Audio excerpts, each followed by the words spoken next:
Sore hari ini kita akan belajar tentang mengenal hati Bapa, bagaimana Tuhan mengajar kita, mendidik kita, sekaligus mengoreksi kita sebagai anak-anaknya. Kekristenan bicara tentang kalau kita percaya dengan benar, maka hidup kita akan benar. Ingat ya, percaya dengan benar menghasilkan kehidupan yang benar. Saudara percaya dengan benar dalam Kristus Yesus, kehidupan saudara pasti benar. Ya. Untuk bisa percaya dengan benar, saudara perlu mendengar apa yang benar. Nah, dalam hal inilah saya katakan tidak semua gereja lokal itu sama. Saya tidak bicara tentang merek gereja. Tapi apa yang diajarkan di mimbar gereja, itu membuat kita mempercayai sesuatu. Entah salah, entah benar. Nah, apa yang kita dengar dalam gereja lokal mempengaruhi kepercayaan kita. Kepercayaan kita mempengaruhi kehidupan kita.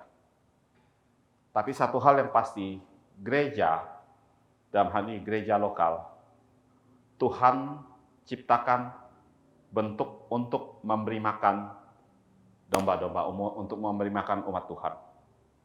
Gereja lokal bukan event organizer, penyelenggara ibadah. Dan dengan tidak mengurangi rasa hormat, bukan meremehkan, pujian penyembahan penting. Kita memuji menyembah Tuhan, persembahan penting. Tapi fungsi utama gereja adalah memberi makan jemaat dengan firman-Nya.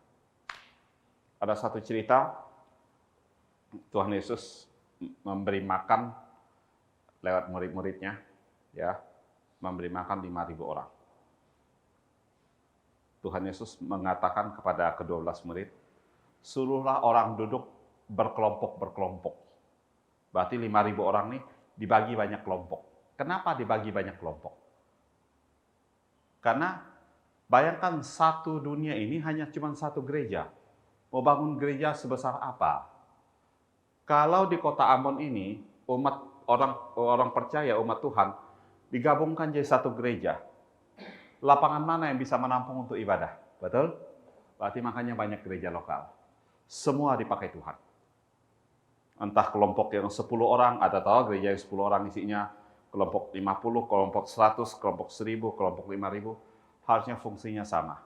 Karena setelah dibagi kelompok, Tuhan Yesus menyuruh murid-muridnya, orang yang dikasih otoritas untuk memberitakan kasih Tuhan, bagikan makanan, kasih makan, kasih makan, kasih makan.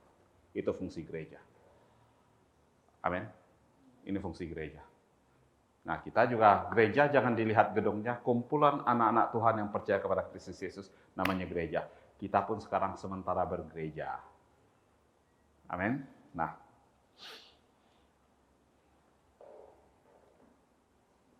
sering saya katakan begini, sesuai dengan pernyataan Alkitab, kita hidup dari percaya. Banyak orang tidak mengerti, percaya seakan-akan, ya percaya saja berarti tidak ada perbuatan. Bukan tidak ada perbuatan. Percaya saja adalah percaya kepada pribadi Tuhan. Nah, uniknya dalam kekristenan, pribadi Tuhan ada pribadi yang dia sendiri menebus kita, membayar kita. Setelah dia membayar dosa dan pelanggaran kita lewat kematiannya, dia hidupkan diri kita di dalam dirinya. Makanya seluruh Alkitab berbicara tentang di dalam Kristus Yesus. Segala perkara dapat kutanggung di dalam Dia. Dia itu siapa? Allahku akan memberkati dan Allahku akan mencukupi kebutuhan dan keperluanmu di dalam semuanya Kristus Yesus. Saudara menghadapi pergumulan, engkau tinggal tenang dalam Kristus Yesus, ada jalan keluar. Engkau punya kebutuhan, engkau minta di dalam Kristus Yesus, ada persediaan. Selesai. Ini kebutuhan kita kan? Belum lagi yang lain-lain. Nah, bahkan di dalam Yakobus 1. Coba bisa ditampilkan Yakobus 1. Ayat 22. Ada di situ? 22 sudah? Yakobus 1:22 sudah? Oke. Tetapi hendaklah kamu menjadi pelaku firman dan bukan hanya pendengar saja. Sebab jika demikian, kamu menipu dirimu sendiri. Sebab jika seorang hanya mendengar firman saja dan tidak melakukannya, ia adalah seumpama seorang yang sedang mengamati mukanya yang sebenarnya di depan cermin. Baru saja ia memandang dirinya, ia sudah pergi dan segera lupa bagaimana rupanya.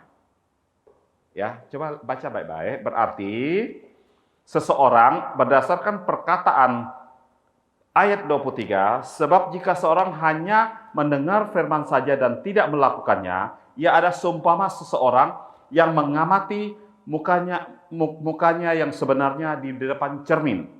Baru saja ia memandang dirinya, ia sudah pergi dan segera lupa bagaimana rupanya. Berarti orang yang hanya mendengarkan firman diumpamakan seperti itu. Seseorang yang bercermin, habis itu dia pergi. Dia lupa lagi siapa dirinya. Apa maksudnya? Ini disebut pelaku firman. Disamakan bahwa orang yang tidak melakukan firman Tuhan hanya menjadi pendengar, orang yang lupa. Berarti kebalikannya. Kalau kita pakai bahasa kebalikannya, berarti ayat 23 tadi, sebab sebaliknya, katakanlah perkataannya sebaliknya. Saya tidak menggambarkan, saya memakai ayat ini. Jika seorang bukan hanya menjadi pendengar firman, tapi juga pelaku firman, ia ada seorang yang diumpamakan seorang yang mengamati muka yang sebenarnya di cermin dan tidak akan pernah lupa gambar yang sebenarnya. Boleh? Boleh disamakan begitu? Boleh? Boleh enggak? Baca baik-baik. Pelaku firman, tetapi hendaklah kamu menjadi pelaku firman dan bukan hanya pendengar saja, sebab jika demikian kamu menipu diri sendiri. Sebab jika seorang hanya pendengar saja dan tidak melakukan, jadi hanya mendengar firman saja dan bukan pelaku firman, dia disamakan, seumpama, berarti disamakan dengan seseorang yang mengamati mukanya di muka cermin. Berarti sementara bercermin, habis itu lupa bagaimana rupanya dia. Berarti kebalikannya, siapakah pendengar dan pelaku firman diumpamakan? Berarti seseorang yang mengamati mukanya dan dia tidak lupa rupanya seperti apa. Amin? Berdasarkan ini. Amin? Rupa siapa yang kita ingat pada waktu kita bercermin dengan firman Tuhan? Firman Tuhan menceritakan siapa? Yesus. Berarti pada saat kita mendengar firman Tuhan, rupa kita bagaimana? Kita di dalam Kristus Yesus. Begitu saudara di dalam Kristus Yesus, engkau berkuasa untuk hidup dalam kebenaran. Nah, dari mana kebenarannya? Coba lihat ayat ke-25. Tetapi jika dan seterusnya, ini bicara tentang orang yang menaruh perhatian, yang mengingat tentang firman Tuhan. Jika seorang mengabdi beribadah, tidak mengekang lidahnya, ia menipu dirinya sendiri, maka sia-sialah ibadahnya. Dosa yang paling kecil lah, katakanlah, dosa akibat lidah. Katakanlah ya. Suka berkata yang sia-sia, suka marah, suka gosip, segala macam. Itu lahir dari mana? Karena kita melupakan jati diri kita di dalam Kristus Yesus, dalam firman. Amin. Maksud saya, menjadi pelaku firman, titik awalnya adalah di dalam Kristus Yesus. Berarti bayangkan bagaimana saudara harusnya siang dan malam merenungkan firman, melihat dirimu di dalam Kristus Yesus. Kalau saudara dalam Kristus Yesus, ini praktis ya, petunjuk praktis pelaksanaan. Ya, saudara dalam Kristus Yesus. Berarti kalau saudara dalam Kristus Yesus, segala janji Tuhan, ada di dalam Kristus Yesus menjadi milik saudara. Berdasarkan apa yang saya sampaikan pada bagian pertama yang dikutip dari Yohanes 14, percaya pada kasih Tuhan, dikatakanlah, kalau engkau meminta sesuatu dalam namaku, aku akan melakukannya. Berarti dalam Kristus Yesus, aku akan melakukannya. perkataan akan ini, kalau diterjemahkannya, bahwa kalau engkau tinggal dalam aku dan engkau percaya kepada kasihku, pada waktu engkau minta, aku harus melakukannya. Aku harus. Amin. Aku harus melakukannya. Bayangkan ini. Amin. Nah, katakanlah saudara, dalam saat ini contoh saja. Jati dirimu dalam Kristus Yesus, pemilik segala janji, segala hal-hal yang terbaik. Oh, percaya tidak saudara bahwa Tuhan kita itu Yehovah Jireh? Amin. Tuhan yang menyediakan segala kebutuhan kita. Oke. Pada waktu saudara saat ini ada kebutuhan apapun itu, saya tidak hanya mengatakan materi, butuh jalan keluar, butuh apapun segala macam, kau Tuhan, di dalam Kristus Yesus, saudara yakin dan percaya melihat saudara dalam Kristus Yesus. Bahwa saudara dalam Kristus Yesus memiliki segala hikmat, segala kuasa, segala pengetahuan, segala kemuliaan. Pada waktu saudara di dalam kesusahan, saudara bisa tinggal tenang tidak dan menanti-nantikan Tuhan? Bisa? Bukankah lebih mudah? Katakanlah kesusahan saudara ada kesusahan dalam hal materi. Kalau saudara tahu di dalam Kristus Yesus tersedia kelimpahan, ada pengharapan akan pertolongan Tuhan. Perlukah saudara melakukan dosa dan menipu dan berbohong kepada orang? Amin. Berarti di dalam Kristus Yesus menghasilkan kuasa untuk berkuasa atas dosa. Saudara hidup dalam kekudusan yang sebenarnya tanpa paksaan. Saudara lakukan tanpa sadar. Mengerti maksud saya? Nah, hari ini kita akan mempelajari Alkitab. Bagaimana Tuhan mendidik, mengajar kita. Bahkan dalam perjalanan hidup kita, terkadang Tuhan mengoreksi kita. Tapi mendidik, mengajar, dalam posisi ini ada didikan seorang bapak terhadap anak. Karena kita sering mendengar perkataan sebenarnya. Perkataan-perkataan yang menurut saya ayat-ayat yang tidak ditujukan kepada saudara. Saudara tidak melihatnya dalam konteks. Kalau engkau tidak taat, bahwa Tuhan akan bangkrutkan engkau. Ada yang tidak taat karena berdosa, mungkin tidak taat pelayanan, segala macam. Lalu tiba-tiba dia sakit, dia bilang, ya karena saya tidak melayani sungguh-sungguh, akhirnya Tuhan hukum saya dan sakit penyakit. Ya karena saya tidak percaya sungguh-sungguh, akhirnya Tuhan bangkrutkan usaha saya. Apakah benar seperti itu? Ya, mungkin sebagian saudara mengatakan tidak benar. Oh, tapi pernah enggak terlintas dalam pikiran saudara, pada waktu hidup dalam masalah, ada enggak kadang-kadang tergelitik, ada tidak sesuatu yang tiba-tiba disuntikkan dalam pikiran kita? Dosa dan salah saya itu apa? Amin. Ini ada penghukuman. Apakah ini cara didikan, ajaran, dan koreksi dari seorang papa kepada anak? Ayolah. Ingat, mendengar yang benar, menghasilkan kepercayaan yang benar, menghasilkan kehidupan yang benar. Berarti sumber apa yang saudara dengar sangat penting. Sekali lagi, sumber di mana saudara mendengar Injil sangat penting. Tidak semua sumber bisa saudara, apalagi yang campur aduk. Mau dibawa kemana keyakinan kita? Saya tidak punya kepentingan untuk mengoreksi, menyindir atau yang lain, tidak. Tapi saya mengajarkan kepercayaan yang benar menghasilkan kehidupan yang benar. Supaya saudara bisa percaya dan benar, sumber yang saudara dengar perlu benar. Benar bukan versi saya, bukan versi orang lain, bukan versi denominasi, tetapi seharusnya berkesesuaian dengan firman, yaitu Injil.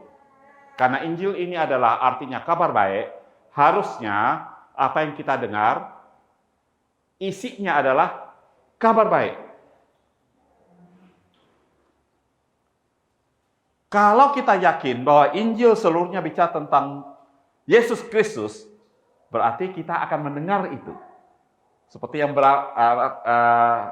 episode lalu yang saya katakan, pada saat saudara melihat Yesus di dalam Injil, pada saat saudara mendengar Yesus di dalam Injil, berdasarkan Matius 13 katakan, kalau orang melihat Yesus dalam Injil, mendengar Yesus dalam Injil, dan percaya, maka bagi dia terjadi kesembuhan. Jangan berpikir kesembuhan itu sakit saja. Area hidup kita yang sakit itu banyak. Ada area usaha yang sakit, hubungan suami istri yang sakit, hubungan keluarga yang sakit. Termasuk juga bukan hanya secara fisik sakit, mental kita bisa sakit. Amin. Nah, semuanya bisa disembuhkan. Dan cara seperti apa? Tuhan bilang ini, pada waktu engkau melihat anakku, Yesus Kristus, dan mendengar tentang anakku dan engkau percaya dalam hatimu, Allah Bapa berkata, aku harus menyembuhkan kamu. Aku harus. Matius 13 justru mengatakan, telinga bangsa ini telah berat mendengar, mata mereka mulai tertutup. Supaya jangan mereka berbalik dan aku menyembuhkan mereka. Ditujukan kepada Israel. Karena apa?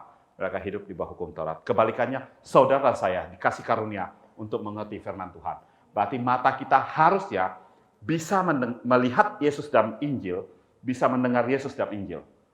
Dan dampaknya, Allah Bapa dan Kristus Yesus harus menyembuhkan saudara. Amin. Ini rancangan Tuhan.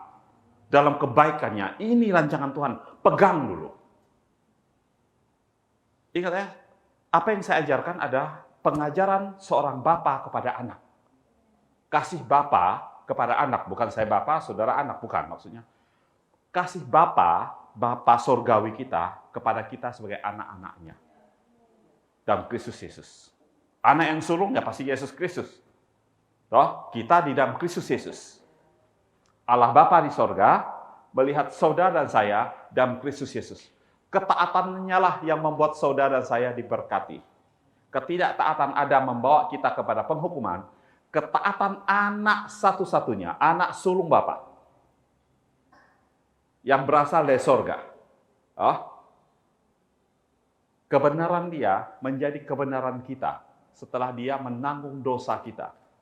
Dia mati ganti kita, lalu kita bangkit di dalam dia untuk menikmati segala berkatnya.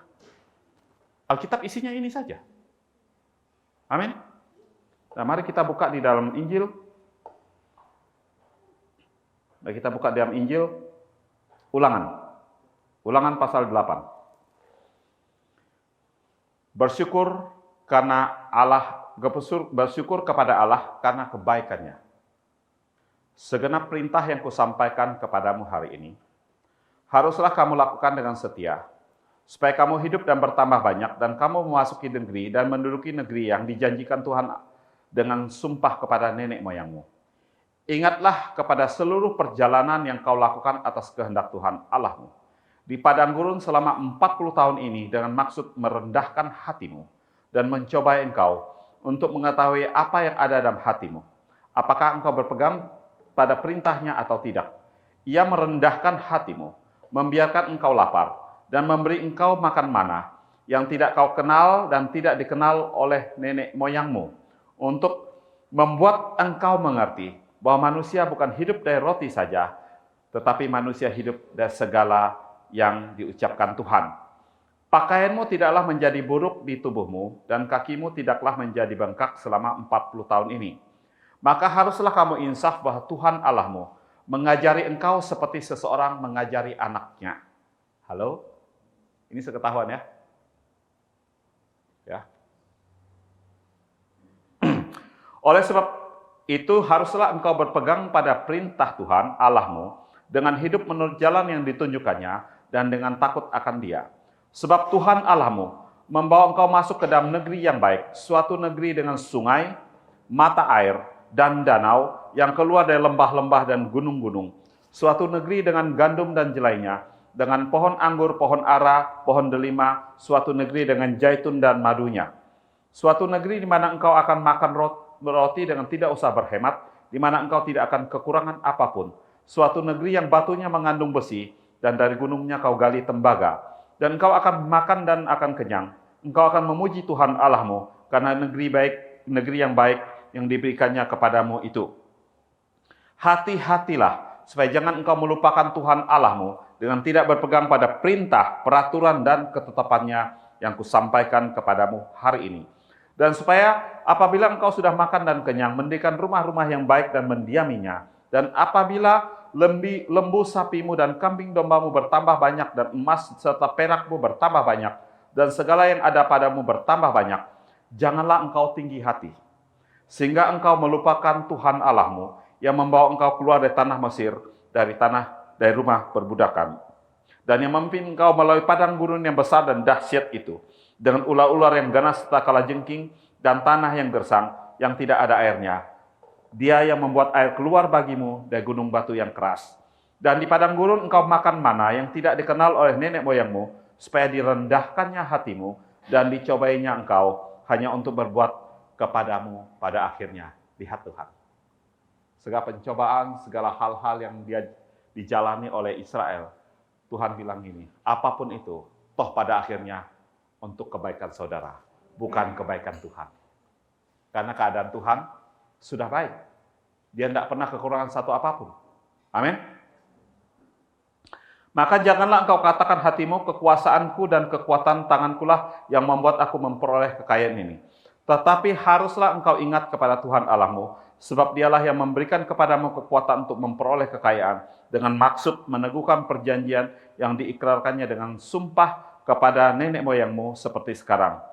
Tetapi jika engkau sama sekali melupakan Tuhan Allahmu dan mengikuti Allah lain, beribadah kepadanya dan sujud kepadanya, aku memperingatkan kamu hari ini bahwa kamu pasti binasa. Seperti bangsa-bangsa yang dibinasakan Tuhan di hadapanmu, kamu pun akan binasa, sebab kamu tidak mau benarkan suara Tuhan Allahmu. Dari sini, ini kita lihat dalam konteksnya adalah firman yang disampaikan oleh Musa kepada orang Israel. Siapa orang Israel?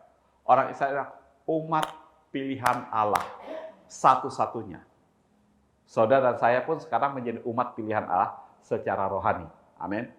Berarti kita bisa mempelajari, melihat hatinya Tuhan.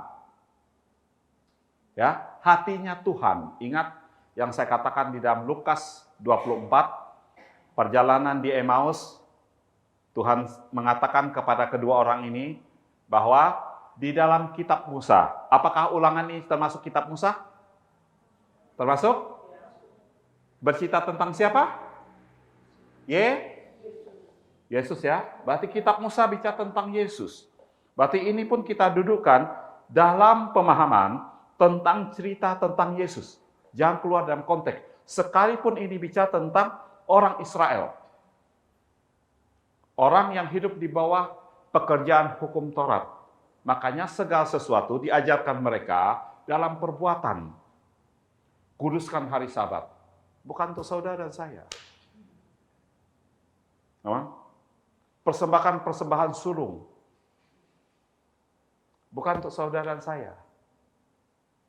Karena mengajar mereka, hei, engkau diberkati karena anak sulung, yaitu anak Allah, telah mati buat engkau. Maka persembahkan pengorbananmu sebagai pengakuan. Amin. Sekarang pengakuan kita bukan berdasarkan lahir dari sebuah perbuatan. Pengakuan kita dari dalam. Karena kita telah menikmati kebaikan dari korban anak sulung. Amin. Sama fokusnya anak sulung. Tapi ini kesadaran dari dalam. Persembahan kita hari ini, doa kita hari ini, puasa kita hari ini, pelayanan kita hari ini, bukanlah kewajiban. Amin. Percayalah, saudara dan saya tidak akan bisa secara maksimal masuk dalam pelayanan, toh kalau kita lakukan, karena ini sebagai sebuah perintah. Nah, Alkitab menjelaskan, ini ada Ulangan 8, menjelaskan hati Tuhan yang telah memilih Israel sebagai bangsa pilihan. Bagaimana Allah menuntun, memperlakukan orang-orang yang diakuinya sebagai umat. Ya, Allah yang mengeluarkan mereka dari tanah perbudakan, yang membebaskan mereka dari dosa mereka. Saudara dan saya dibebaskan dari perbudakan dosa oleh kekuatan kita atau karya Tuhan. Sama berarti ya. Israel juga dibebaskan dari Mesir yang gambaran bangsa yang memperbudak mereka, yaitu gambaran dosa yang memperbudak mereka, karena Tuhan. Oke? Lalu dibawa ke padang gurun. Orang mengatakan padang gurun adalah tempat sengsara, tempat kita membayar harga. Tapi ini yang terjadi dalam padang gurun selama 40 tahun. Oh, pakaian mereka tidak rusak-rusak. Sepatu mereka tidak diganti-ganti. Sepertinya sepatu umur 6 tahun sampai umur 40 tahun, badannya membesar, sepatunya juga ikut membesar. Amin. Belum ada sepatu yang bertahan sampai puluhan tahun. Merek apapun juga. Lemnya terlepas. Saya ingat sepatu saya ya cukup mahal harganya. Tapi saya pernah berkhotbah di satu gereja, ya karena kita siaran saya tidak sebutkan ini. Saya lompat kiri kanan, solnya lepas. Dan ada salah satu anak muda cari-cari, ketemunya di mana? Di dalam got. Bayangkan. Ya, ini intermezzo saya. Maksud saya, tidak ada sepatu yang tahan, apalagi pakaian. Amin. Tapi ini kebaikan Tuhan. Tuhan mengiring umat pilihannya, satu-satunya umat pilihan, bangsa pilihan, masuk ke padang gurun. Di situ tidak ada tukang jahit. Tidak ada toko sepatu. Amin. Makanya Tuhan bilang ini, "Hei, engkau percaya kepadaku, engkau tidak hidup dari sumber daya dunia ini. Bahkan engkau tidak hidup dari kekuatanmu sendiri. Engkau hidup dari firmanku. Aku bisa berkata kepada sepatumu, sepatu, jangan rusak 40 tahun. Sepatu itu tidak rusak 40 tahun. Ada campur tangan Tuhan tidak di situ? Percaya tidak kira-kira Tuhan berkata seperti itu? Amin. Hai sepatu, ini hai pakaian, ini umatku. Jangan rusak. Amin. Lihat, kadang-kadang Tuhan, inilah cara Tuhan mendidik kita. Dengan apa? Menempatkan kita pada situasi di mana mau tidak mau kita dipaksa untuk mengakui Tuhan. Tidak ada daya. Sepertinya persoalan kita tidak ketemu ujung. Makin kita mencoba menyelesaikan dengan kekuatan kita, makin dalam kita terikat. Ada yang pernah mengalami situasi ini? Engkau di padang gurun. Kesengsaraan itu bukan dari Tuhan. Karena kebanyakan kita menggeliat. Amin. Tuhan bilang gini, ingat 40 tahun di padang gurun. Tujuannya untuk merendahkan hatimu. Rendah hati itu, Tuhan, aku percaya pada Engkau. Tuhan bilang gini, manusia bukan hidup dari roti saja. Roti kan nama makanan ya untuk berjalan di padang gurun perlu makan. Amin. Betul? Lalu manusia bukan hidup dari roti saja, tapi hidup dari setiap firman yang keluar dari mulut Allah. Bukan berarti roti tidak penting. Amin. Tapi dalam firman Tuhan, di mana di padang gurun tidak ada pabrik roti, tidak ada toko penjual roti, Tuhan berikan hujan roti dari sorga karena firman-Nya, karena kebutuhan. Amin. Dia ingin kita percaya, wow, dalam ketidakberdayaan saya, dalam segala kehidupan saya, Tuhan begitu baik menyediakan kebutuhan dan keperluan saya. Kalau setiap hari kita, harusnya setiap hari kita diperhadapkan dengan kebaikan Tuhan, kebaikan Tuhan, kebaikan Tuhan. Mudah enggak hati kita berbalik untuk merendahkan hati kita, lalu kita menyerahkan hidup kita kepada Tuhan? Mudah enggak? Itu tujuan Tuhan. Karena kekristenan bukan tentang apa yang kita perbuat, tapi tentang apa yang Tuhan perbuat. Saudara dan saya enggak bisa menerima apa yang Tuhan perbuat kalau di waktu yang bersamaan saudara juga mau berbuat. Amin. Amin. Saya sekali lagi, dengarkan ini. Saya tidak mengajarkan tidak ada perbuatan. Percaya saja ada sebuah keaktifan. Keaktifan yang dipimpin oleh Tuhan di dalam. Saudara hampir dipastikan tidak bisa gagal. Mungkin waktunya berbeda-beda. Amin. Karena tidak tergantung kita, tapi tergantung kepada korban persembahan yang menjadi pengganti kita. Kita diberkati bukan karena ketaatan kita, tapi karena kesetiaan Tuhan yang berpegang pada janjinya. Dia sudah mengatakan bahwa oleh karena ketaatan satu orang, saudara dan saya dibenarkan dan memperoleh hidup dalam Kristus Yesus. Tuhan setia dan janjinya. Amin. Sebab di dalam dunia ini, kita belum sempurna dalam perbuatan, belum sempurna dalam mengiringi Tuhan, mengikuti firman-Nya, tapi selama kita bercermin, memakai firman Tuhan sebagai cermin, saudara dan saya telah dibenarkan dalam Kristus Yesus. Bagi Allah Bapa, saudara dan saya dalam posisi orang benar. Amin. Amin. Coba lihat. Dari Mesir, berapa kali orang Israel mengeluh?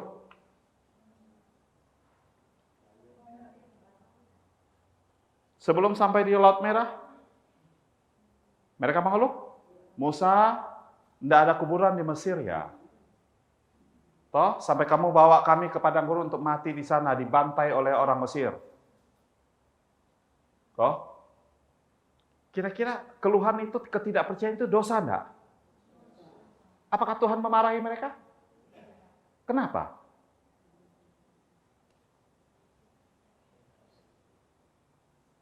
Karena orang yang mengeluh ini, ada orang-orang yang telah dipilih Tuhan, yang dibawa keluar dengan harga yang sangat mahal. Anak domba Paskah yang adalah gambaran Kristus Yesus. Yang sekarang saudara dan saya hidup bukan dari gambarannya, tapi dalam pribadi yang nyata. Engkau dikuduskan satu kali untuk selamanya oleh darah anaknya. Kalau yang lewat gambaran saja begitu dahsyat keluar dari tanah Mesir sampai ke tanah Kanaan 40 tahun mengalami hal-hal dahsyat. Kalau gambarannya saja begitu dahsyat, apalagi yang sebenarnya. Hei, itu milik saudara dan saya. Amin. Pertanyaannya, waktu Israel ketemu dengan orang Mesir, mereka mengeluh kenapa Tuhan tidak marah. Selain masalah tadi, toh di dalam perjalanan juga ada sesuatu yang Tuhan ingin perlihatkan kepada umat pilihannya, yaitu mengajar dan mendidik mereka. Pada saat mereka diperhadapkan, mereka izinkan, Tuhan izinkan musuh-musuh Israel mengejar mereka, Firaun. Wow, toh di depan Laut Merah, di belakang pasukan ini, sepertinya mereka kepepet. Mereka ketakutan, takut, bimbang, ragu, takut mati, semua segala macam. Betul? Betul? Tiba-tiba lihat perbuatan Tuhan yang penuh kasih, dia buka jalan. Apa yang ingin Tuhan sampaikan? Tuhan bilang gini, dalam segala kesusahanmu, dalam segala masalahmu, aku adalah pembuka jalan bagimu. Ini kan ingin mengirimkan pesan kepada hati dan pikiran kita. Amin. Untuk kita mempercayai pribadinya. Lewat apa? Lewat perbuatan kasihnya. Amin. Karena kekristenan ada ketaatan. Saya sering katakan ketaatan adalah tentang menyerahkan hidup kita kepada Tuhan. Bukan tentang gagah kita, kekuatan kita, ketaatan berdasarkan kekuatan kita, bukan berdasarkan pengalaman kita. Ketaatan kita dimulai dan kita menyerahkan hidup kita kepada Tuhan. Kita tidak bisa menyerahkan hidup kita kepada Tuhan, kita pasti banyak tanda. Setelah itu apa? Apa yang harus aku perbuat? Kalau kita sebelum melihat kebaikan Tuhan, maka saya kasih tahu begini. Cara Tuhan mendidik kita adalah membanjiri kita, saya katakan ya, bukan memberikan, membanjiri kita dengan kasih karunia-Nya. Di mana engkau punya kebutuhan, Tuhan supply. Di mana engkau punya keperluan, Tuhan supply. Di mana engkau ada masalah, Tuhan buka jalan. Di mana engkau berteriak, Tuhan muncul. Di mana ada air matamu, Tuhan hapus. Waktu engkau lapar, dia sediakan. Waktu engkau haus, dia berikan engkau minum. Ini Tuhan. Untuk apa? Ini seperti seorang laki-laki yang sementara mau mencuri hati kekasihnya. Bapak-bapak, begitukah kira-kira perjuangan mendapatkan si jantung hati sekarang? Ayo mengakulah. Amin. Bukankah itu? Walaupun gambaran tidak sempurna, tapi menurut saya, ya gambaran yang cukup baik. Bagaimana pada saat kita jatuh cinta sama seorang perempuan, amin, segala daya dan upaya kita berikan. Untuk apa? Membuat dia jatuh cinta, kan? Bagaimana caranya membuat jatuh cinta? Apakah dengan bersikap kasar? Menunjukkan betapa pintarnya kita? Atau kita merayu dia, membujuk dia dengan cinta kita? Mana yang benar? Janganlah nona-nona, ibu-ibu yang jawab, bapak-bapak lah. Amin. Benar? Betul? Berarti bagaimana kita menarik? Ya, sekarang kita, sebagian saya sudah punya istri, bapak-bapak gembala, sebagian juga saudara-saudara juga sudah punya istri. Oh. Kapan kekasih kita itu mau menikah dengan kita? Pada saat kita memenangkan hatinya. Amin. Bagaimana cara kita memenangkan hati pasangan kita?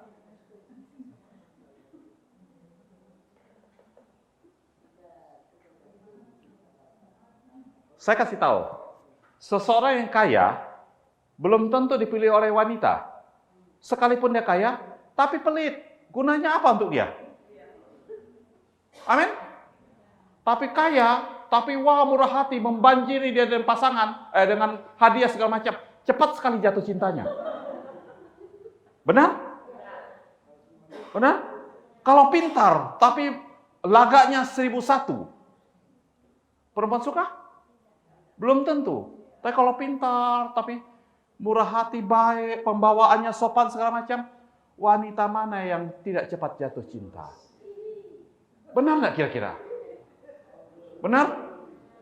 Nah, dengan cara seperti itu, Tuhan juga ingin kita menyerahkan kepada Dia. Kita kan mempelai perempuannya. Ya, sebelum kita bisa menjadi mempelai perempuannya, Dia ingin membuat kita jatuh cinta. Dan perjalanan di padang gurun ada tempat kita melihat cinta kasih sang mempelai laki-laki. Ini cara Tuhan mendidik, mengajar, dan mengoreksi kita. Amin. Di mana koreksinya, Pak? Pada saat kita mengalami masalah, mungkin karena kebodohan kita. Ya. Kita masih mau berjuang, masih berusaha, nanti kalau saya tidak kerja, nanti kalau saya ini, makan apa segala macam. Tuhan biarkan. Kita stres. Kita depresi, kita tertekan. Tidak bisa tidur. Karena berusaha memikirkan jalan keluar. Tuhan biarkan. Karena Dia mendidik. Tapi pada saat itu, kita tidak dibiarkan sendiri. Amin. Mungkin kita jatuh, tapi tidak tergeletak. Dibiarkan. Dia tahu batas kemampuan kita.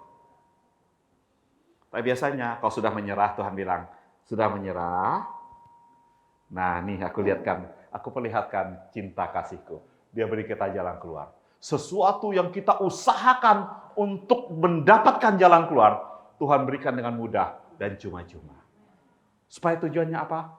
Dia memenangkan hati kita. Amin. Ini ceritanya. Aku membiarkan engkau lapar, bukan berarti Tuhan membawa mereka ke padang gurun untuk kelaparan.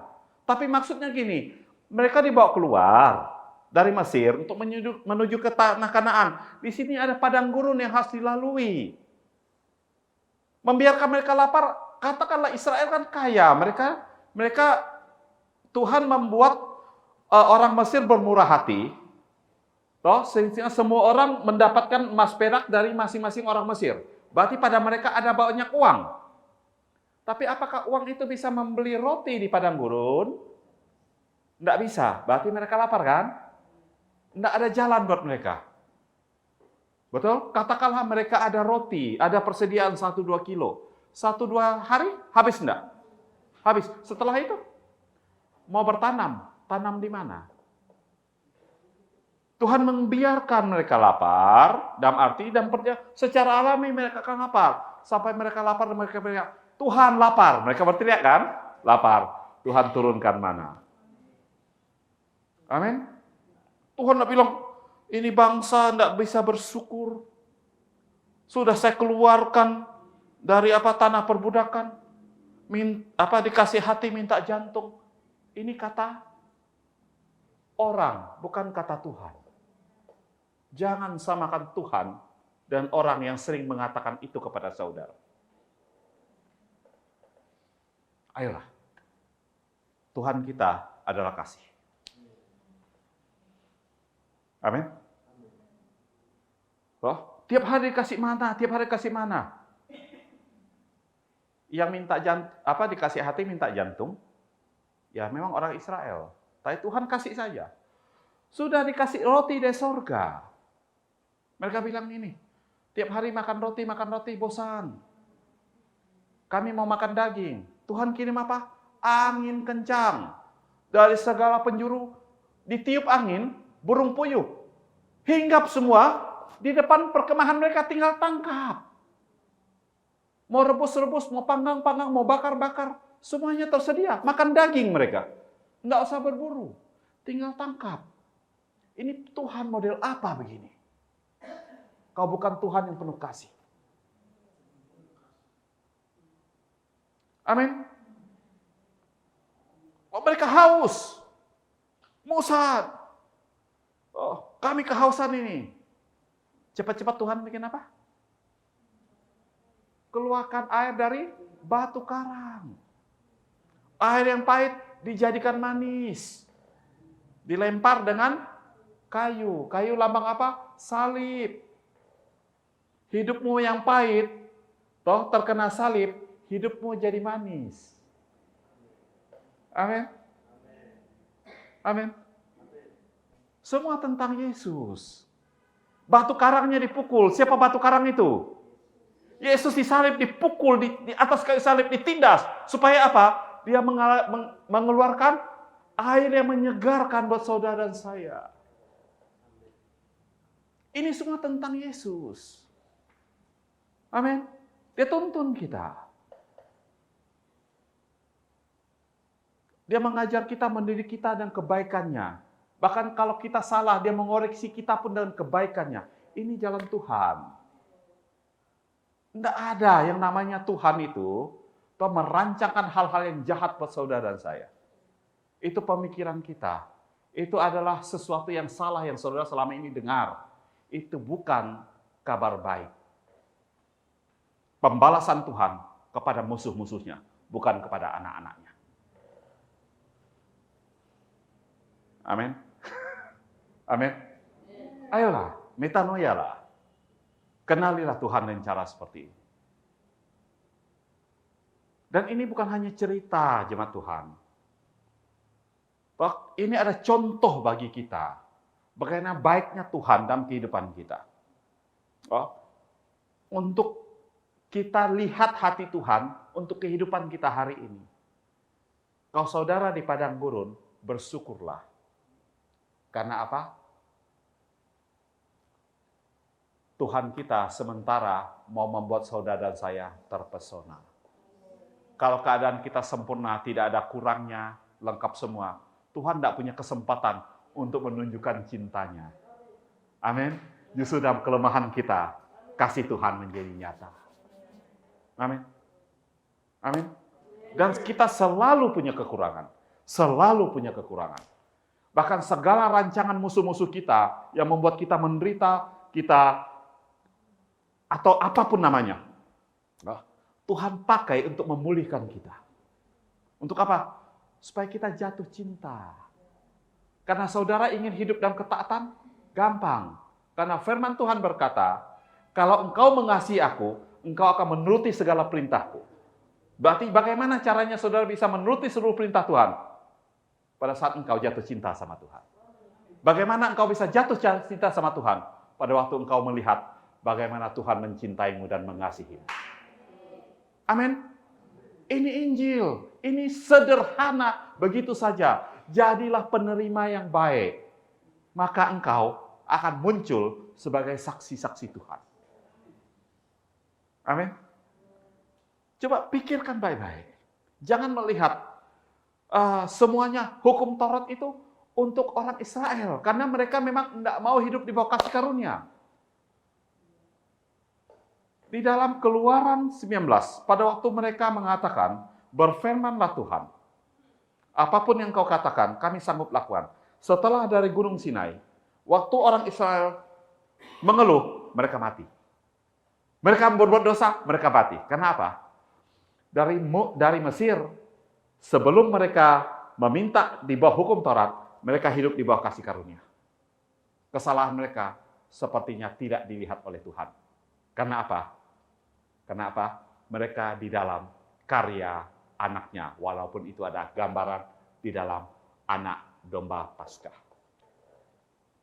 Tapi begitu mereka minta, Tuhan berkati kami, nilai kami berdasarkan ketaatan kami. Berarti yang pertama, dari Mesir sampai ke Gunung Sinai, sebelum mereka meminta hukum Taurat, tentang aku akan.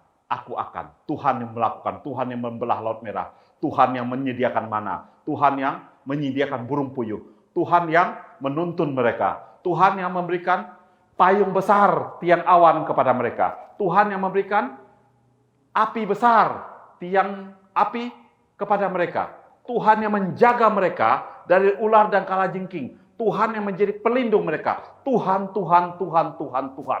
Semuanya tentang Tuhan. Begitu di Sinai, pada waktu mereka mengatakan, berkati kami berdasarkan ketaatan kami, hukumnya berubah. Tuhan bilang, kamu lakukan. Kalau kau lakukan sempurna, aku akan memberkati engkau. Kalau kamu tidak lakukan sempurna, aku akan mengutuki engkau. Di mana posisi Israel? Di bawah kutuk. Dari pelajaran ini, saudara masih mau hidup di bawah hukum perbuatan? Masih mau? Saya tidak mengerti kalau ada yang masih mau. Amin. Amin. Ini ada gambar yang jelas. Dengarkanlah apa yang menjadi kerinduan hati Tuhan dan firman-Nya. Memang pasti gereja lokal, tapi tidak semua. Cari mimbar gereja yang tempat memberi makan engkau dan makanan yang membuat engkau bertumbuh. Amin. Ini semua bukan tentang diri kita. Bukan tentang saya, bukan tentang saudara. Tapi tentang anak domba Allah. Tapi lihat, sekalipun orang Israel mengatakan, nilai kami, berkati kami, berdasarkan ketaatan kami. Apakah Tuhan yang penuh kasih itu membiarkan orang Israel masuk dalam kutuk? Tidak. Muncullah Lewi. Panggilan Tuhan, ada panggilan sebagai bangsa Israel. Berapa suku Israel? 12 suku. Jadi mereka bersama-sama mengatakan, kami akan berkati kami, seapapun yang kau katakan, firmankan, kami sanggup melakukan, termasuk Lewi. Dan sebaliknya keseluruhan mereka hidup di bawah pekerjaan hukum Taurat. Ya, setelah peristiwa lembu emas, ada dibukakan siapa memihak kepada Allah, siapa yang mau bertobat, siapa yang menganggap Allah itu baik, siapa yang mau melayani Tuhan. Lewi datang. Kenapa Lewi dipanggil? Supaya janji Tuhan, kebaikan hati Tuhan tetap terjadi atas bangsa pilihannya. Israel tidak setia, bukan berarti Tuhan tidak setia. Saudara dan saya tidak setia, bukan berarti Tuhan tidak setia. Apa pekerjaan Lewi? Memotong korban pagi, mempersembahkan korban sore.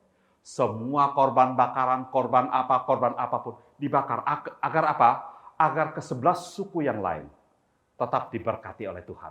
Karena setiap hari mereka berdosa. Setiap hari mereka perlu ditebus dengan gambaran korban pagi, korban sore. Satu hari mereka diberkati. Amin. Ada korban tahunan, mereka diberkati. Mereka berbuat dosa, ada korban penebus dosa. Amin. Mereka bersalah, ada korban penebus salah. Baca di imamat, itu pun bicara tentang Yesus. Karena itu juga kitab Musa. Berdasarkan perkataan di Emmaus dan murid-muridnya, bahwa ini bicara tentang Yesus. Amin. Bayangkan Tuhan yang begitu baik. Dia bisa saja bilang, kamu yang memilih untuk hidup di bawah hukum Taurat. Aku tinggal mengutuki engkau. Karena engkau tidak setia. Engkau bangsa yang tegar tengkuk. Tapi Tuhan tidak mau. Seperti Tuhan mencari cara. Bagaimana supaya bangsa yang dia telah akui sebagai miliknya, lihat, keselamatan dari Tuhan tidak pernah berakhir. Amin. Apakah Israel percaya? Mereka tidak percaya. Karena apa? Keselamatan yang ditawarkan, mereka tolak. Saudara saya bukan orang yang menolak. Kita telah dibaptis dalam kematian Tuhan dan kita telah bangkit bersama-sama dengan Tuhan. Amin. Saudara saya dalam Kristus Yesus. Kita disuci kuduskan dengan korban yang sebenarnya. Posisi kita di dalam Kristus Yesus tidak tergoyahkan, tidak tergantikan. Amin. Pemberkatan kita bergantung kepada kesetiaan Tuhan. Belas kasihan dan kemurahan Tuhan. Saya kasih tahu ini. Bagian saya adalah, panggilan saya adalah, membuat Injil ini lebih mudah dimengerti. Lupakan tentang bahasa-bahasa Alkitab. Bahasa-bahasa saya tidak menentang. Tapi bagian saya bukan bicara tentang teologi. Tidak perlu mencari akar katanya. Saya hanya menceritakan tentang Tuhan. Agar saudara mengalami kasih Tuhan. Ini bagian saya. Kalau mau dicari akar katanya, mau dibedah dari segi teologi, dengarkan dari sumber yang berbeda. Sumber yang berbeda, pembicara berbeda. Belum tentu apa yang dibicarakan berbeda. Kalau dia satu frekuensi dengan saya, harusnya sama.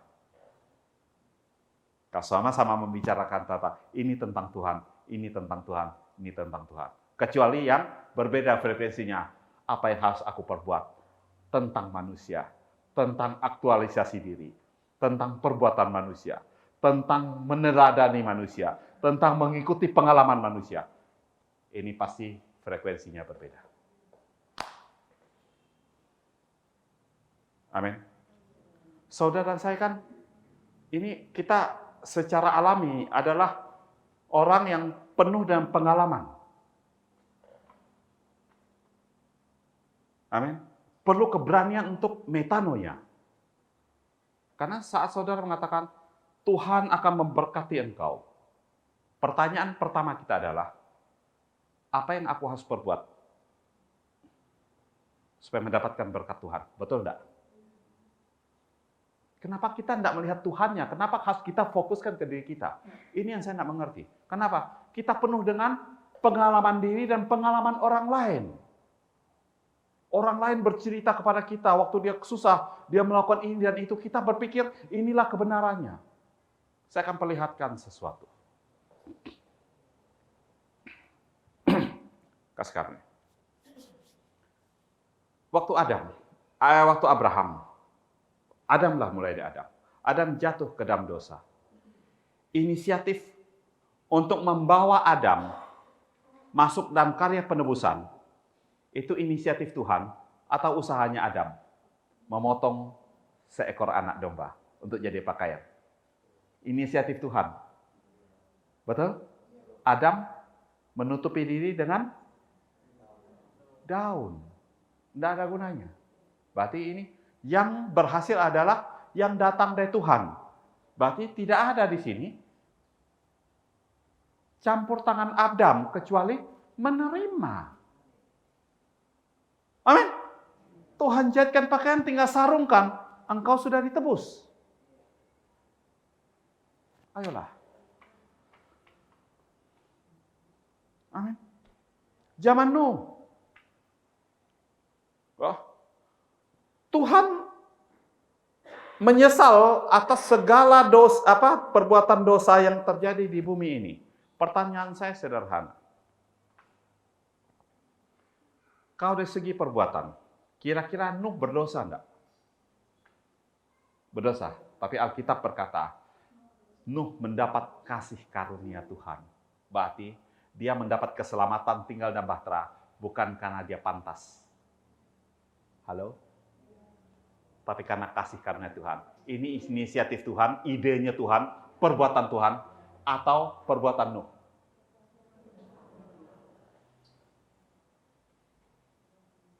Amin. Bayangkan begini. Nah sekarang ya, banyak. Kalau saya mau ceritakan semua pahlawan iman, modelnya seperti ini. Sekarang perbuatan manusia. Abraham, engkau akan menjadi bapak segala bangsa. Lalu dia berpikir gini, mereka malam hari berunding, suami istri. Mama Sarai, Tuhan janji, kita akan menjadi bapak segala bangsa. Jadi keturunan kita akan memenuhi bumi.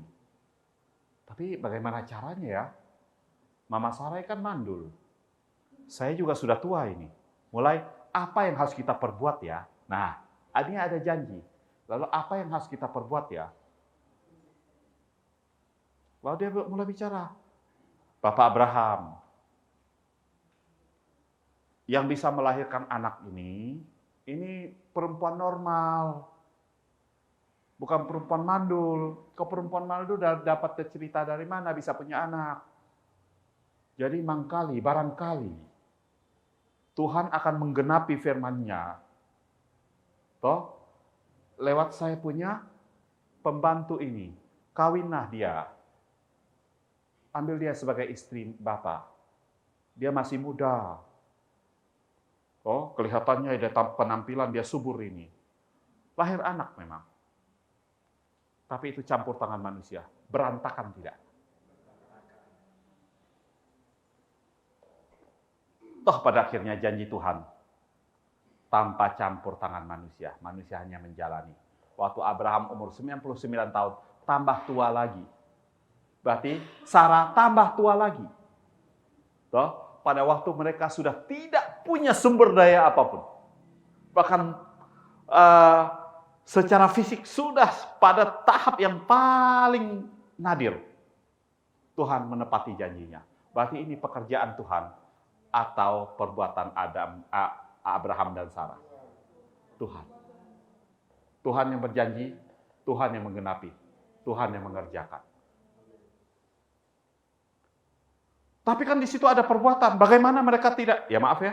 Bagaimana Abraham dan Sarah bisa punya anak kalau mereka tidak melakukan hubungan? Hubungan mereka adalah respon terhadap kepercayaan mereka kepada Tuhan.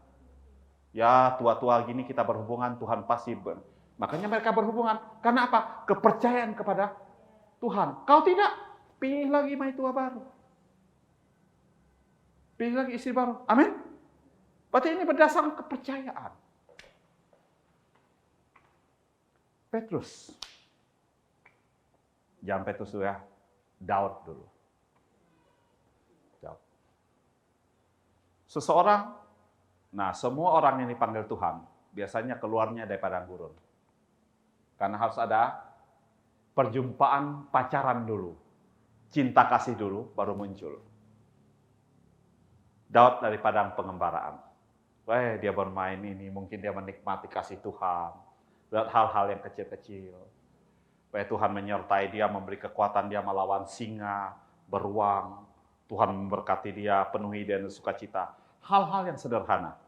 Tapi dia bergaul intim dengan Tuhan. Dia menyadari hati Tuhan itu penuh kasih.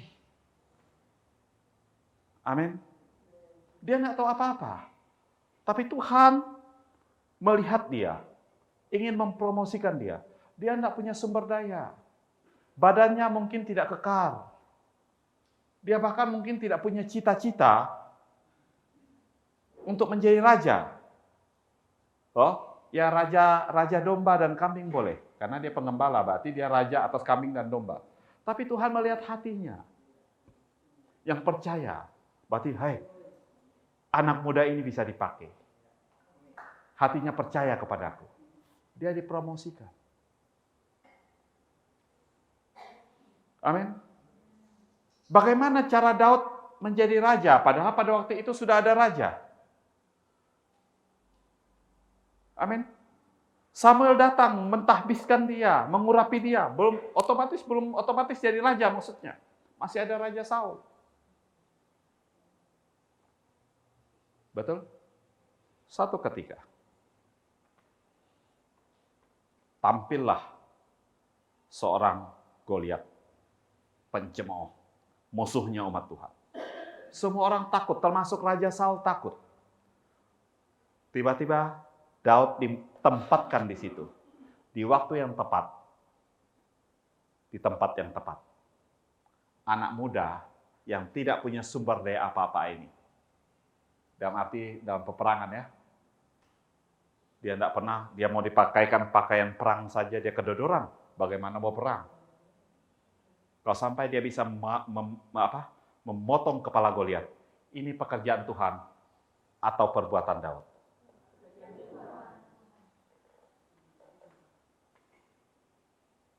Amin.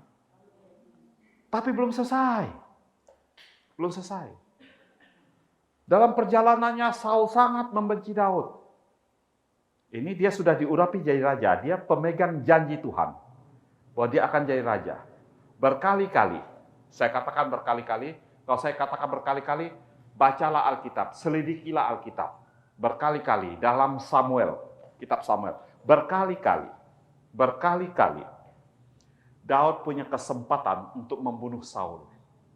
Tuhan menyerahkan Saul itu ke dalam tangannya Daud. Lihat. Dia bisa potong, dia bisa membunuh Saul. Kalau dia membunuh Saul, dia langsung jadi raja. Tapi lihat orang yang rendah hati. Yang orang yang tahu bahwa Tuhanlah yang akan membuat semua rencananya terjadi. Sekalipun dia punya kesempatan, dia tidak mau.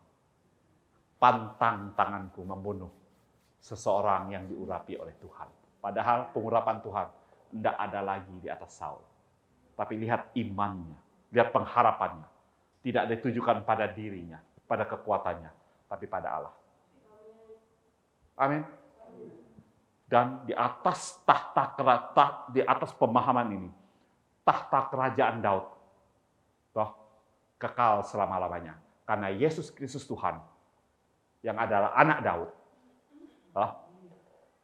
menjadi raja yang akan memerintah dunia. Amin. Pikirkan ini. Mungkin dia bisa memotong kepalanya Saul, bisa menombak dia. Mungkin dia cepat jadi raja. Tapi saya belum tentu percaya bahwa keturunan Daud, yaitu Yesus Kristus, akan disebut sedemikian. Bisa jadi Tuhan tetap akan melahirkan raja di atas segala raja. Tapi bisa jadi dari orang lain. Karena apa? Janji untuk pengenapan janji akan kerajaan Daud ada campur tangan manusia di dalam. Karena Daud begitu, makanya Tuhan menyebut Daud apa? Aku telah menemukan seseorang yang berkenan. Wow. Ini dikutip di Perjanjian Lama, dikutip di Perjanjian Baru. Kalau di Perjanjian Lama saja sebelum dia bersinah dengan Batseba, saya masih mengerti. Tapi setelah bersinah dengan Batseba, di Perjanjian Baru masih dikatakan bahwa Tuhan bersabda bahwa dia telah menemukan seseorang berkenan di hatinya, itu Daud. Berarti seakan-akan apa? Tuhan hendak melihat segala kekurangannya. Tuhan terpesona dengan imannya. Bukan berarti Tuhan bermain-main dan dosa. Bukan berarti Tuhan mengizinkan dosa pada orang-orang benar. Tapi beta mau kasih tahu. Saya mau kasih tahu. Daud Jauh sebelum dia jatuh, Tuhan telah memilih dia. Amin. Amin. Dia telah disucikan, dikuduskan dalam darah anaknya. Ketaatannya bukan berdasarkan ketaatan Daud. Bukan berdasarkan kesempurnaan Daud. Bukan berdasarkan kebenaran Daud. Tapi berdasarkan kesempurnaan, ketaatan, kebenaran anak domba.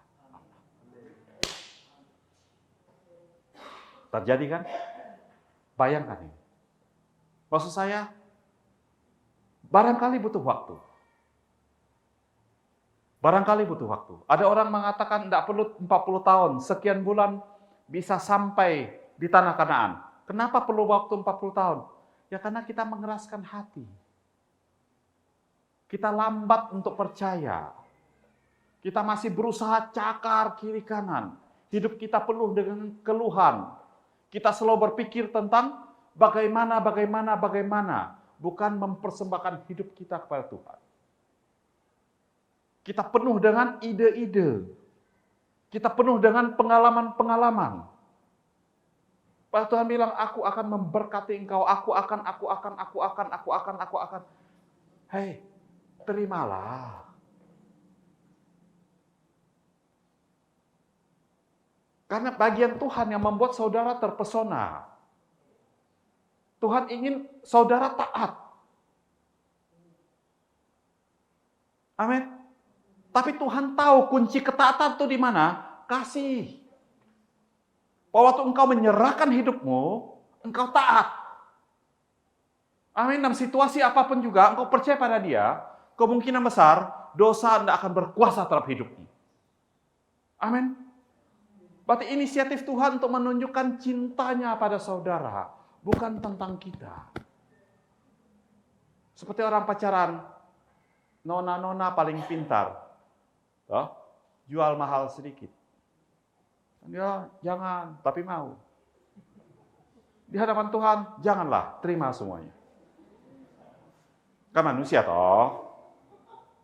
Kan yang pacaran bukan Tuhan maksudnya. Tapi kalau Tuhan, ya sudahlah, tidak usah malu-malu. Terima makin banyak, makin bagus.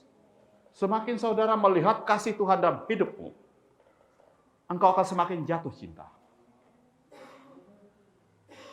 Amin. Kisah perjanjian baru, mari kita lihat. Seseorang yang namanya Petrus. Kepadanya dijanjikan, aku akan jadikan engkau sebagai penjala manusia. Dia berusaha kan? Wow, pelayanan ikut Tuhan, segala macam. Di perjamuan terakhir, makan malam terakhir, waktu Tuhan katakan semua akan lari meninggalkan dia, Petrus dengan gagah perkasa tepuk dada. Mereka semua boleh pergi, tapi aku tidak, Tuhan. Dia mau melayani dan kekuatannya. Aku ini yang paling diurapi Tuhan. Ujung-ujungnya apa? Ujung-ujungnya apa?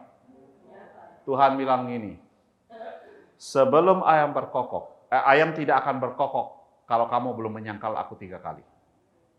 Ya Tuhan bilang, pasti kamu menyangkal aku 3 kali. Kalau tidak, ayam tidak bisa berkokok.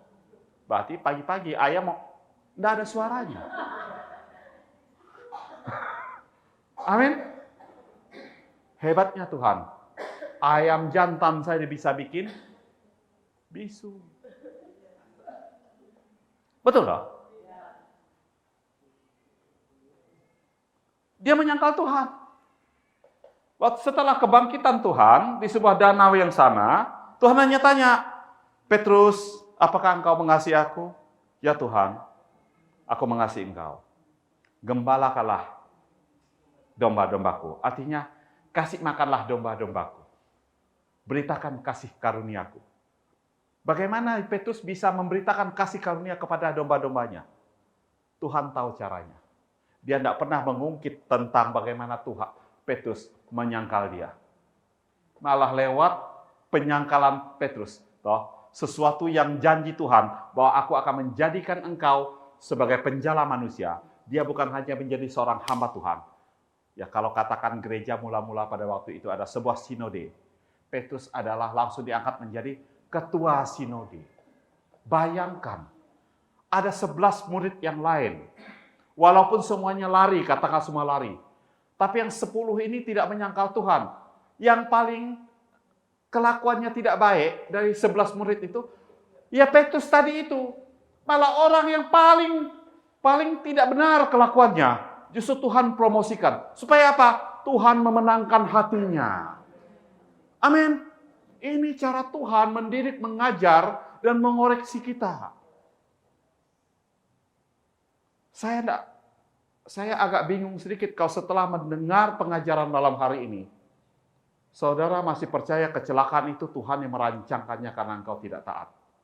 Usahamu bangkrut, Tuhan yang membuat engkau bangkrut. Engkau sakit, Tuhan karena saya kurang setia melayani.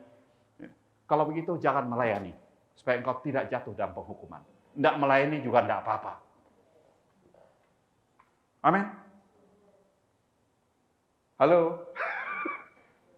Daripada gara-gara pelayanan, saudara bangkrut, saudara sakit, jatuh, tertindih semut. Lebih baik jangan. Jadilah jemaat biasa. Saudara bisa hidup dengan aman, tentram, sentosa.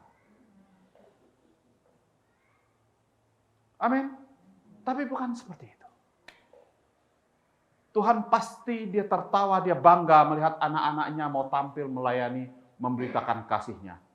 Lihat suara yang merdu, lihat tabuhan alat musik, tapi semuanya menceritakan kebaikan Tuhan, bukan sebagai sebuah kewajiban. Pengurapan yang diterima oleh Petrus, ada pengurapan yang sama yang diterima oleh saudara dan saya. Pengurapan apa? Untuk menerima sesuatu yang tidak pantas kita terima. Seorang penyangkal Tuhan menerima pengurapan untuk menjadi ketua sinode. Apalagi engkau. Mungkin masalahmu, kekuranganmu ada suara yang kurang merdu, talenta yang kurang sempurna. Tapi itu jauh lebih berharga daripada penyangkalan Tuhan Yesus. Hal yang sama, engkau diurapi sama. Kenapa? Roh yang ada pada Petrus juga ada pada saudara. Jangan mau diintimidasi. Jangan mau dibohong. Amin. Kalau sampai hari ini kita masih punya pemikiran-pemikiran yang saya tidak mau katakan salah, saya tidak mau katakan keliru, tapi saya katakan begini, pemikiran-pemikiran yang outputnya, yang terlihat bahwa kehidupan saudara tidak seperti yang saudara harapkan. Tarik ke belakang, metanoialah dalam apa yang saudara percayai. Kalau saudara percaya selama ini bahwa saudara harus melakukan sesuatu dulu, bahwa Tuhan memberkati, apa bedanya Israel di bawah hukum Taurat?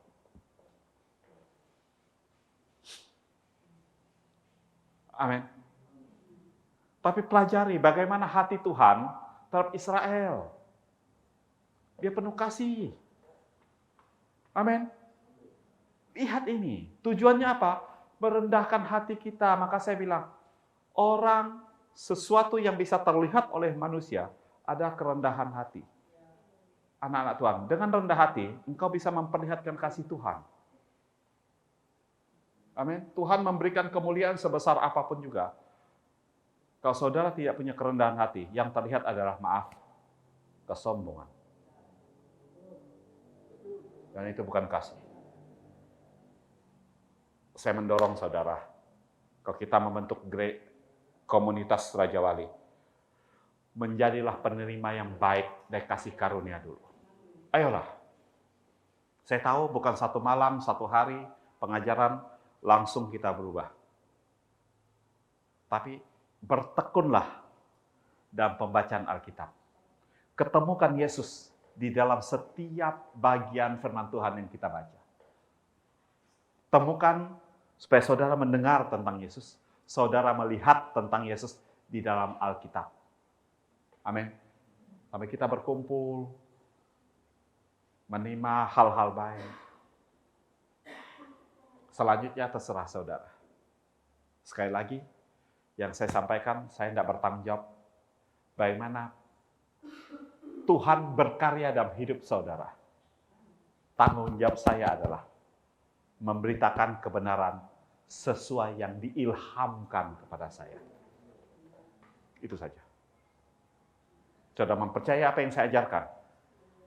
Berdasarkan kepercayaan itu, hasilnya pasti seperti itu. Amin. Percaya dan benar.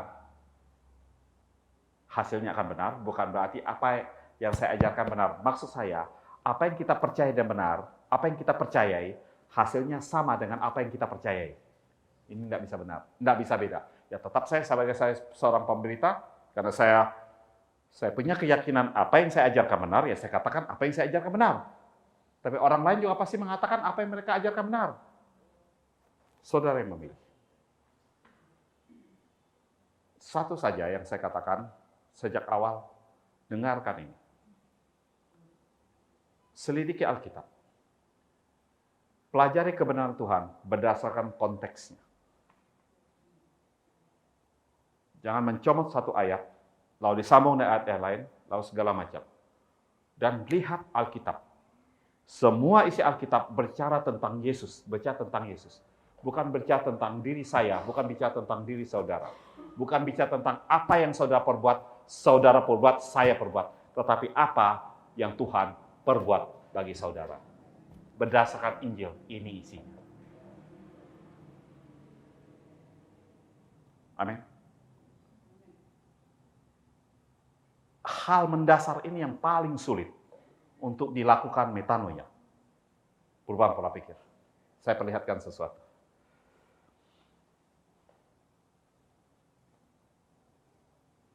Di kisah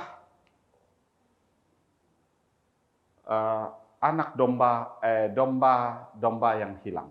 Ada di Lukas 15, ada 100 domba, satu domba hilang. Si gembala meninggalkan yang 99, mencari yang satu. Berarti si gembala mencari satu yang hilang. Tokoh utamanya di sini siapa? Gembala kan? Gembala yang mencari satu ekor domba yang hilang. Setelah ketemu, si gembala bersuka cita. Tidak pernah memarahi dombanya, tidak pernah menghukum dombanya, tapi mengangkat dombanya, taruh di bahunya, bersuka cita bawa pulang. Amin. Tidak suruh jalan sendiri. Sebagai, ya bisa dikatakan seperti, kamu bikin susah saya. Gara-gara kamu saya tinggalkan yang 99 ini. Oh, saya capek-capek, kena duri, saya lelah, saya belum makan, saya kurang tidur, hanya cari kamu saja. Apakah si gembala ngomong seperti itu? Tidak. Kenapa saya bisa pastikan? Karena ceritanya begitu jelas. Dia datang mencari, ketemu, dia bersuka cita. Dia angkat, dia taruh dalam bahunya. Mungkin waktu ada luka, ada kotoran, dia bersihkan, dia bilang, nak, aku telah menemukan kau, mari pulang nak. Dia angkat, dia taruh di bahunya. Kalau dia marah, sampai di rumah, tidak mungkin dia bikin pesta. Amin. Tapi untuk anak domba yang terhilang, yang sudah bikin susah dia bikinkan pesta ucapan syukur untuk domba yang terhilang. Di sini, tokoh utamanya siapa? Sang gembala. Betul? Tapi kenapa kita sering mendengar, kenapa kita pada waktu kita mendengar firman Tuhan seperti ini, dalam otak kita, yang kita pikirkan adalah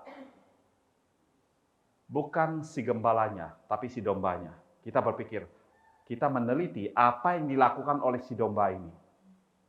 Kita berpikir langkah-langkah apa yang dilakukan oleh si domba sampai dia diselamatkan. Langkah apa? Tidak ada. Coba langkah apa? Dia hilang. Dia ditemukan oleh gembalanya. Langkah di mana? Amin.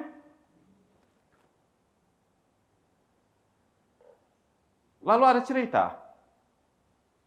Seorang anak bungsu yang meminta harta kepada orang tuanya. Dia habiskan berfoya-foya. Dia menderita kelaparan. Bekerja sama orang di kandang babi. Dia sudah berdosa. Dia datang kepada bapaknya. Dia minta ampun sama bapaknya. Bapaknya mengabaikan segala permohonan maaf dia, bahasanya dia. Bapaknya datang hanya peluk dia saja. Lalu bicara, mari cepat. Kenakan sepatu pada kakinya. Pakaikan pakaian terbaik pada tubuhnya. Pasangkan cincin termahal pada jarinya. Potong anak lembu emas ini. Anakku yang hilang sudah ditemukan. Dia sudah mati dan bangkit kembali. Mari kita berpesta. Ini tentang siapa? Anak atau si bapak? Bapak kan? Toh? Kenapa kadang-kadang kita begitu mendengar firman ini, fokus kita kepada siapa? Si anak bungsu. Kita mau mempelajari. Mari kita sama-sama mempelajari. Langkah-langkah anak bungsu ini diselamatkan. Hei! Dia tidak ada langkah. Dia teringat akan kebaikan bapaknya, maka dia pulang. Amin. Aneh kan kita manusia? Aneh toh?